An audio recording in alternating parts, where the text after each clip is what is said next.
Demokrasi terpimpin 1959 hingga 1965 oleh Anna Febriana Tarigan, kelas 12 MIPA 4. Daftar isi 1. Dinamika politik masa demokrasi terpimpin mencakup A. Menuju demokrasi terpimpin, B. Peta kekuatan politik nasional, C. Perjuangan pembebasan Irian Barat, dan D. Konfrontasi Malaysia atau Duikora. 2. Perkembangan ekonomi masa demokrasi terpimpin mencakup A. Dewan Perancang Nasional, B. Devaluasi mata uang, dan C. Deklarasi ekonomi. 1. Dinamika politik masa demokrasi terpimpin. Submateri menuju demokrasi terpimpin. Menuju demokrasi terpimpin. Demokrasi terpimpin merupakan era politik Indonesia setelah berakhirnya era demokrasi parlementer. Sistem demokrasi terpimpin lahir setelah konstituante gagal merancang Undang-Undang Dasar dan kemudian dibubarkan dengan dekret Presiden pada tanggal 5 Juli 1959. Pada tanggal 21 Februari 1957, Soekarno dihadapkan para tokoh politik dan tokoh militer menawarkan konsepsi Presiden 1957 untuk mengatasi krisis. Dalam konsepsinya, Presiden Soekarno menghendaki dibentuknya kabinet berkaki empat yang anggotanya terdiri dari wakil-wakil PNI, Masyumi, NU, dan juga PKI. Upaya untuk menuju demokrasi terpimpin telah dirintis oleh Presiden Soekarno sebelum dikeluarkannya Dekret Presiden 5 Juli 1959, yaitu 1. Pembentukan Dewan Nasional pada 6 Mei 1957, 2. Mengeluarkan keputusan pada tanggal 19 Februari 1959 tentang pelaksanaan demokrasi terpimpin dalam rangka kembali ke Undang-Undang Dasar 1945. 3. Larangan bagi kegiatan politik. Dan yang terakhir, pertemuan untuk mengambil langkah untuk melakukannya melalui Dekret Presiden. Dekret Presiden 15 Juli 1959 berisi 1. Menetapkan pembubaran konstituante, 2. Menetapkan Undang-Undang Dasar 1945 berlaku bagi segenap bangsa Indonesia dan seluruh tumpah daerah Indonesia terhitung mulai tanggal penetapan dekret dan tidak berlaku lagi Undang-Undang Sementara atau UUDS. Dan yang terakhir, pembentukan MPRS yang terdiri dari anggota DPR ditambah dengan utusan-utusan dan golongan, serta pembentukan Dewan Pertimbangan Agung Sementara atau DPAS.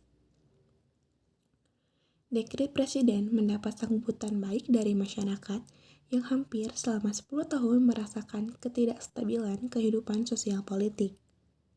Sehari sesudah Dekret Presiden 5 Juli 1959, Perdana Menteri Juanda mengembalikan mandat kepada Soekarno dan Kabinet Karya pun dibubarkan. Kemudian, pada 10 Juli 1959, Soekarno mengumumkan kabinet yang baru yang disebut Kabinet Kerja.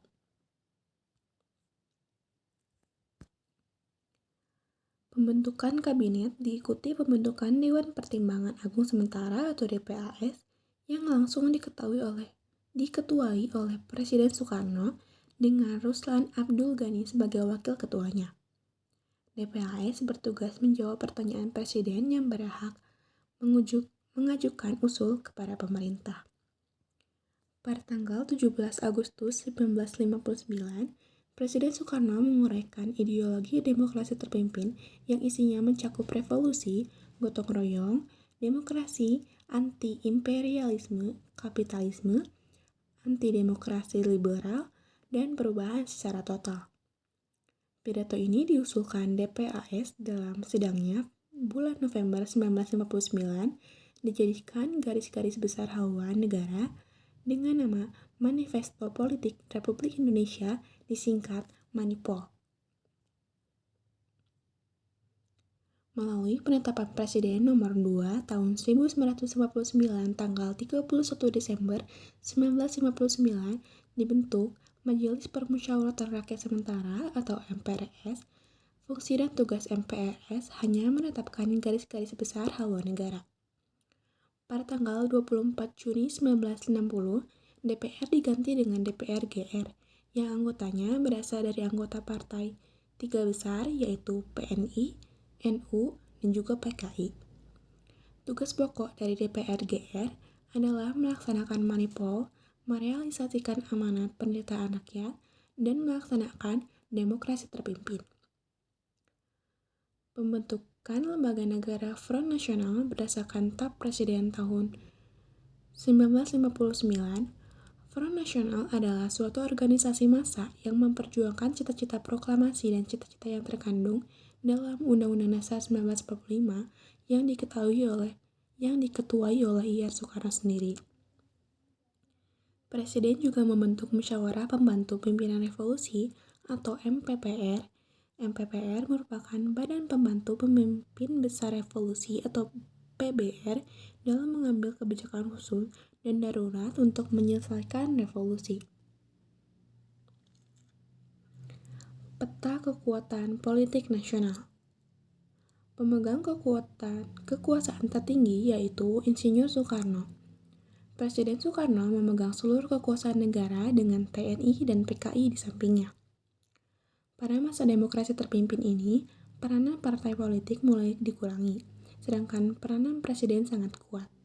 Partai politik pada saat ini dikenal dengan Nasakom, Nasional, Agama, dan Komunis, yang diwakili oleh NU, PNI, dan PKI.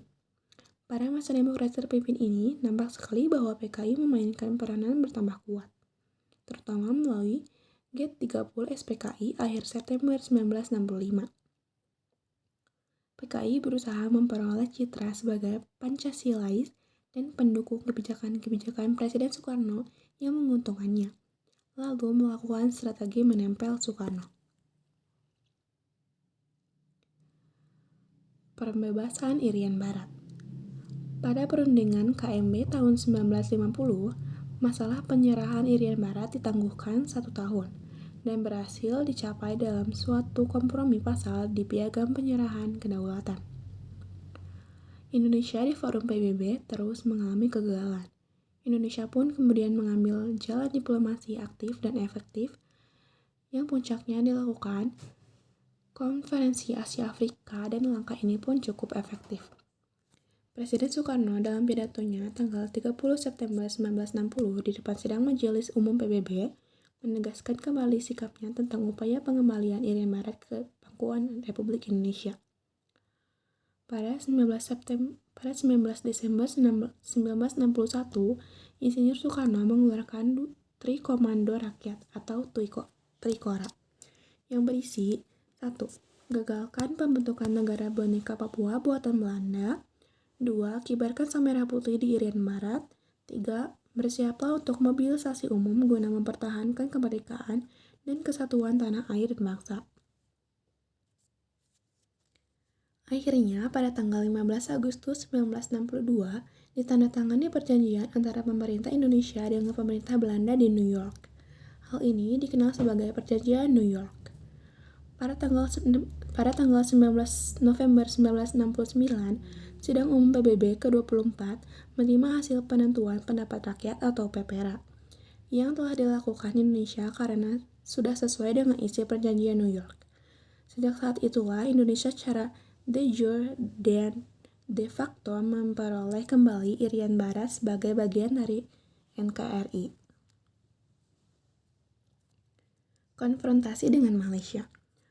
Pada tahun 1961, muncul rencana pembentukan Federasi Malaysia yang terdiri dari Persekutuan Tanah Melayu, Singapura, Sarawak, Brunei, dan Sabah.